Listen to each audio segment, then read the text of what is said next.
I just kind of love to wrap this whole conversation in a bow and kind of talk about what the point is of really taking back your health. Obviously, there's a lot of obvious things there, but like what we're speaking to in a lot of these things, it can feel complicating at times when there's so many different variables that contribute to being a healthy human being. But good health actually can be quite simple. Right. I mean, why does any of this matter? Why focus on all of these different predictors of longevity? I think ultimately the reason is because you enjoy your life and you want to enjoy it for longer. So deriving happiness from your life is kind of center stage. That's what creates meaning for anything else that we're talking about here. I recently was looking at the Harvard Adult Development Study, and Robert Waldinger is like the director of that study. It's an interesting study that started with adults in their 20s 80 years ago or so and tracked them for 8 decades.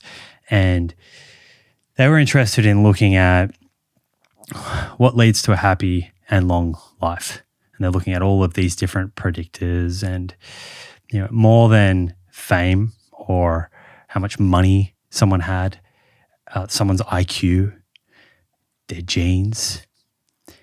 The number one predictor of that person being happy and living a long life was the quality of their relationships. So, if we're going to make any of this meaningful, we have to think about the people in our life that are important, the community, how we're building and nourishing and cultivating that. And, I've personally been going on a deep dive through this myself over the last few years because, in my 20s is a long story, so I'll save you the long story. I'll give you the short form. But I was outwardly very successful. And, I created financial freedom and was able to follow all the things that I pursued. And that can be a blessing and a curse for someone who's in their early 20s. Often a curse. I see a lot of people really struggle. Right. And for me, the curse was that you can become revered for what you do and not who you are. Mm. That's scary because that means that you're not really forced to look inwards. And so, I realized I got very caught up in how the world was perceiving me. And when you are doing that, you're wearing masks. And the problem with wearing these different masks and worrying so much about how people are perceiving you is that you're actually not you. You're not showing up authentically as yourself. And how can you expect to build these really strong relationships with the people in your life if you're kind of holding back and you're presenting yourself, you have a persona. And so, there was a realization for me a few years ago that if I wanted these relationships in my life to be stronger and better, I had to be more vulnerable. I had to kind of, and this is still a process, I'm getting uncomfortable talking about it. It's always a process. I had to come to grips with, many things that, when I grew up, I didn't have modeling in the household built around sharing your emotions. So suppression of emotions is very easy for me. It's natural. I can work all day and have, no problems with work ethic. But when it comes to thinking about how I'm feeling or just feeling in the first place and then communicating that with people, that's what creates rich relationships. Yeah. But for so long, that was a blind spot. I was overlooking that aspect of my life. And, I'm sitting here in my mid-30s and I kind of feel a bit embarrassed that that's a lesson that I'm learning now, but it's never too late to learn, so, and I know in speaking with more and more people, particularly men, even in their 40s and 50s and 60s, there are so many people who have a similar kind of story to myself.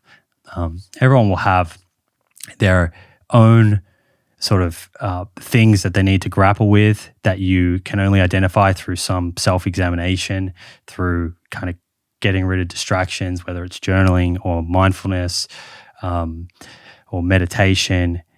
And these things that you are confronted with, that you shine a light on, that you grapple with, are ultimately going to be what leads you to better relationships and showing up more authentically. There was another study, Tom Gilovich, I hope I pronounced his name right. I think so, yeah. Yeah. And he was looking at regret.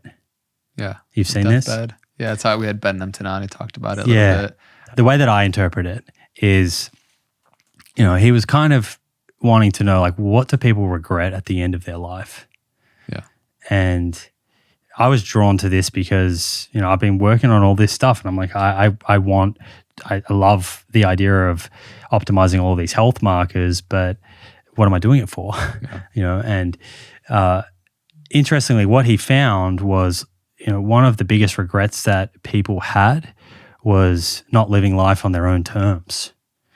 So he kind of talks about 3 different selves, but in short, if there's a discrepancy between your actual self, so who you think you are and how you're showing up, but your ideal self, who you really are and how you want to be seen in the world, that discrepancy is what people regretted later in life. Not living life on their own terms. They were living life, according to the expectations of others or the obligations of society. And he sort of talks about that most of that discrepancy between, how you're kind of navigating your life and showing up and what your true self is a result of inaction. It's not action. It's a result of not taking action. And, it's just a reminder of, and Rich Roll always says mood follows action, right? So we can procrastinate all day. Mm-hmm. I think, getting clear, so having some ability to live an examined lifestyle, creating some goals, but then realizing, it's going to feel tough, it's going to feel uncomfortable. Let's just get the ball rolling, and the outcomes will follow that intentional action. So, all of this is to say is that for this discussion, the longevity discussion, to be meaningful, it has to be about giving us more time to live a happy life.